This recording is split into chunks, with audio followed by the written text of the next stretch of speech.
Higit 1 billion pesos. Hindi ito presyo ng isang bahay, kundi isang buong palapag at penthouse na binili ng isang komedyante noong 2024. Sa Pilipinas, kadalasan ang mga artista ay dramatic actors ang nasa tuktok ng usapang pinakamayaman. Pero hindi mo aakalaing ang ilan sa mga pinaka-successful sa larangan ng real estate ay hindi mga dramatic actor, kundi mga taong pinapatawa tayo linggo-linggo. Sa video na ito, tatalakayin natin ang 10 komedyante na sa likod ng mga biro at kalokohan ay nagtayo ng mga tahanan na hindi mo aakalaing pagmamay-ari ng mga funny people sa industriya. Mula sa mga hilltop mansion sa Antipolo hanggang sa mga behind the gates estate sa Quezon City at Laguna, may isang komedyante rin dito na nagsimula sa pag-upa ng bahay sa loob ng mahigit 17 taon bago nakabili ng sarili niyang tahanan. Bawat entry sa listahang ito ay may sariling kwento ng pagsisikap. Simulan na natin ang unang bahagi ng bagong series na ito. Ngunit bago ang lahat, para hindi ka mahuli sa mga ganitong klase ng content, i-click mo na ang subscribe button at i-on ang notification bell. Sa ganoon, palagi kang unang makakaalam sa aming mga bagong video. Sa lahat ng kasalukuyang miyembro ng ating PH Headlines community, maraming salamat sa inyong tiwala.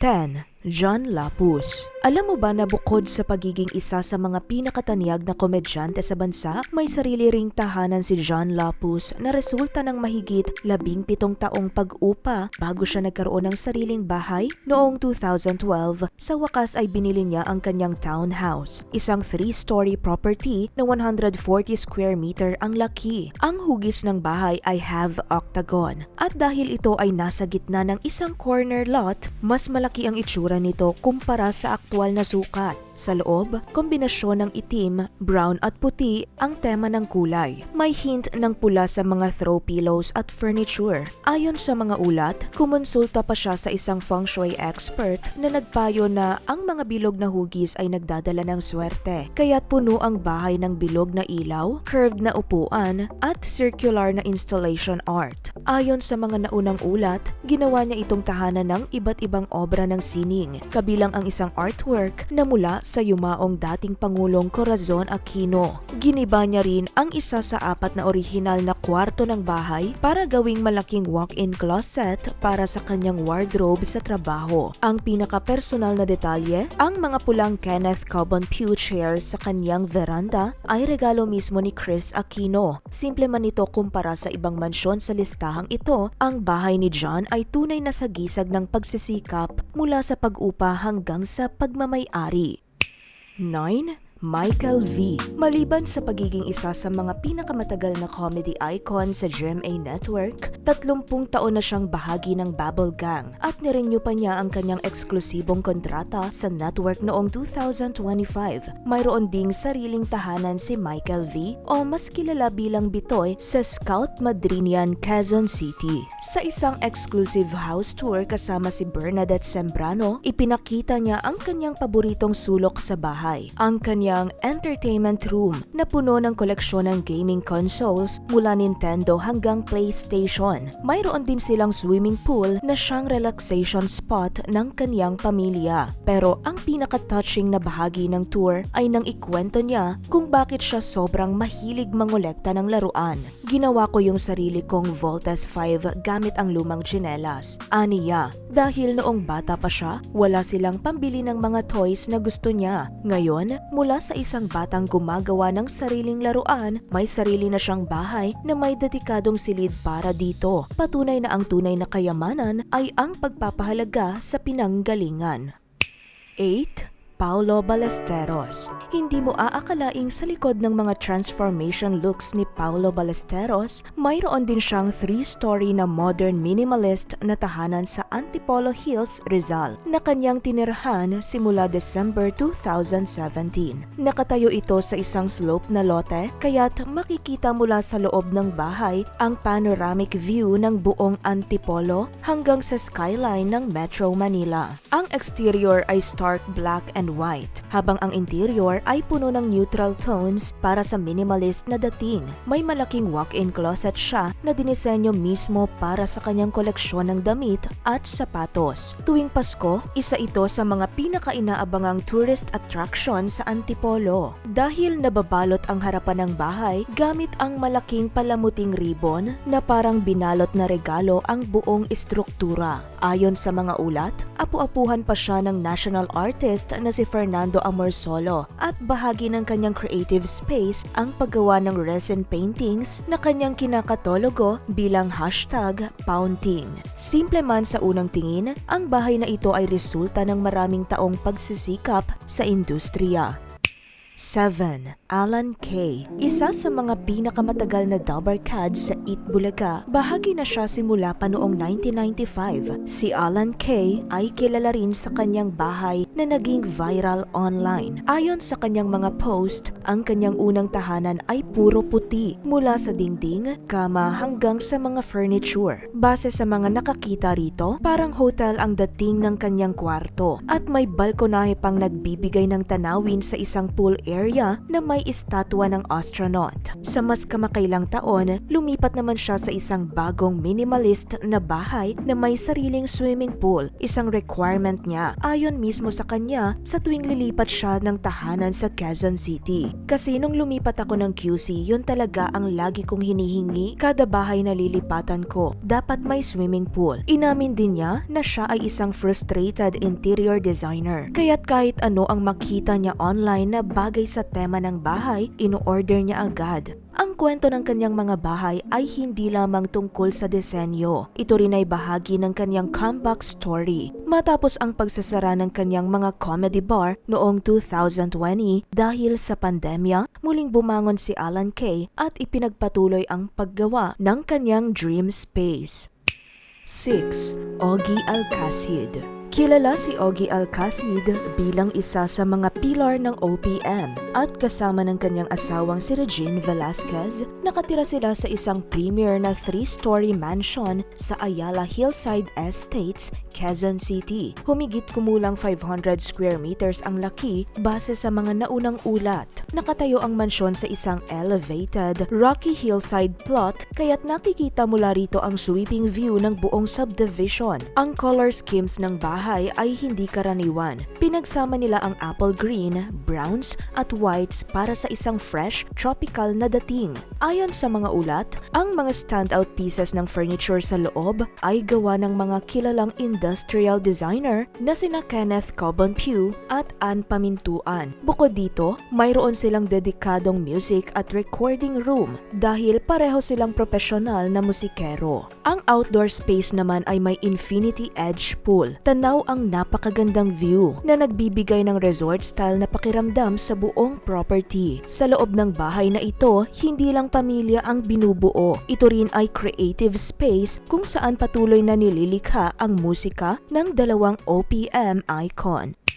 5. John Estrada. Maliban sa kanyang matagumpay na karera bilang aktor at TV host, may sariling estate rin si John Estrada sa Orchard Residential Estates Golf and Country Club na matatagpuan sa Dasmariñas, Cavite. Noong una ay weekend home lamang hanggang naging primary residence nila ng kanyang pamilya sa panahon ng pandemya. Ang fasad ng bahay ay gawa sa dark porcelain tiles at natural wood paneling. May malalaking floor-to-ceiling glass windows na nagbibigay daan sa natural na liwanag. Sa harapan, may double-height ceiling na nagbibigay ng dramatic entrance. Habang ang kusina naman ay may central island na dinisenyo para sa pamilyang mahilig magluto. Pero ang pinaka-highlight ng buong estate ay ang mahabang lap pool na direktang tumatanaw sa fairway ng golf course. Perpekto para kay John na kilalang mahilig maglaro ng golf. May second floor pajama lounge din malapit sa mga kwarto ng pamilya na dinisenyo para sa mahabang gabi ng bonding kasama ang kanyang mga anak. Mula weekend getaway hanggang sa naging tahanan ng buong pamilya, ang property na ito ay simbolo ng pagbabago ng buhay noong panahon ng pandemya.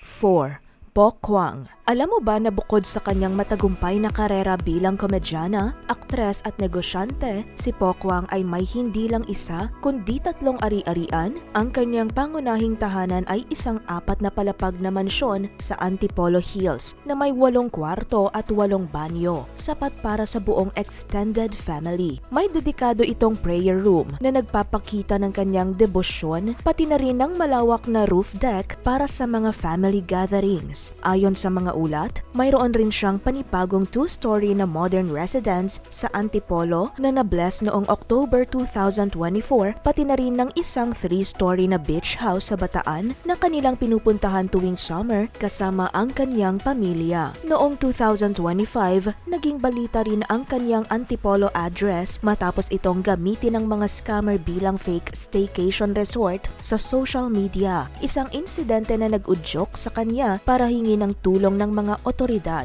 Sa kabila nito, patuloy na pinatunayan ni Pokwang na ang kanyang tagumpay ay hindi lamang sa entablado kundi maging sa mga tahanang kanyang itinayo. 3. Vic Soto.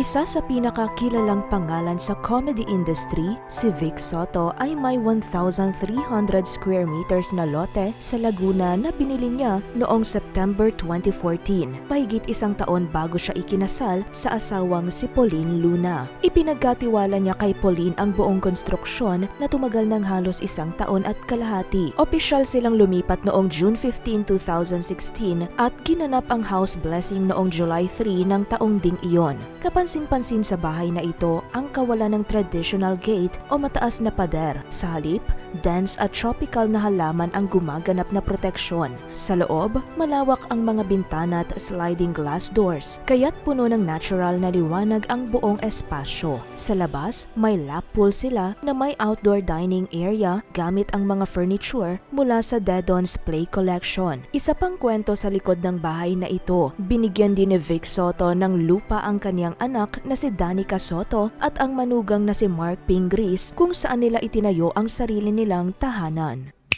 2. Vice Ganda. Sa La Vista, Quezon City, nakatayo ang isang 1,300 square meters na industrial modern mansion na pag-aari ng unkabogable star na si Vice Ganda. Binili niya ang 800 square meter na lote noong 2014 para mismo sa kanyang lolo. Nang pumanaw ang kanyang lolo, natigil muna ang plano hanggang sa desisyon niyang gibain ang lumang istruktura at magpatayo ng bago. 3 taon tumagal ang konstruksyon at dahil sa pandemya, na-delay pa ang paglipat mula sa orihinal na target na March 2020 hanggang unang bahagi ng 2021. Ang resulta, isang bahay na may elevated glass-walled pool na may underground filtration system, modernong elevator na ginawa mismo para sa maginhawang paggalaw ng kanyang ina at kahit private spa room. Isa pa sa mga pinakakapansin-pansing piraso sa loob ay ang life-sized na estatwa ng kabayo na may built-in na ilaw, kasama ang isang vertical sofa sa entryway. Ayon sa mga ulat, nang gibain ang lumang istruktura sa lote, mahigpit niyang inutos na hindi galawin ang isang stone grotto sa likod ng bahay bilang paggalang sa lokal na paniniwalang spiritual. Sa mga naunang virtual tour, palagi niyang binibigyang diin na ang bahay na ito ay simbolo ng husay at pagsusumikap. Isang paalala na kahit gaano man katagal, maaabot ang pangarap kung gagamitin lang ang talento. 1. Willie Revillame.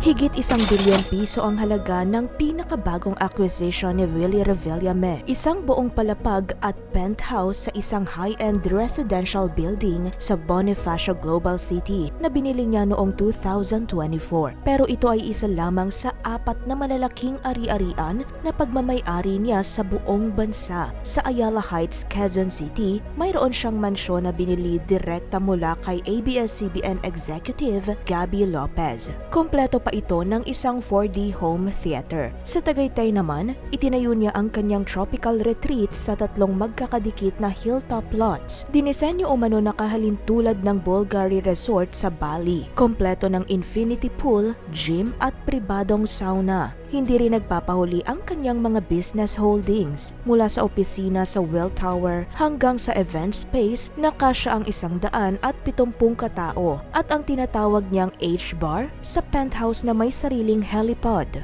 Bukod pa rito, may 3,631 square meters na beach resort siya sa Puerto Galera kung saan siya sumasakay ng sariling helicopter na 35 minuto lang ang biyahe. Ayon sa mga ulat, noong 2020 lockdown, dito rin nagstay si Kris Aquino at ang kanyang mga anak ng mahigit 2 buwan kung saan sila tumira sa hiwalay na kwarto sakay ng kanyang private yacht habang si Willie naman ay nasa kanyang main house. Mula sa mga simpleng trabaho bilang street performer hanggang sa naging isa sa mga pinaka-successful na TV host sa bansa, ang real estate portfolio ni Willie Revillame ay hindi lang patunay ng tagumpay sa negosyo, kundi buhay na patunay na walang imposible sa sino mang handang magsumikap.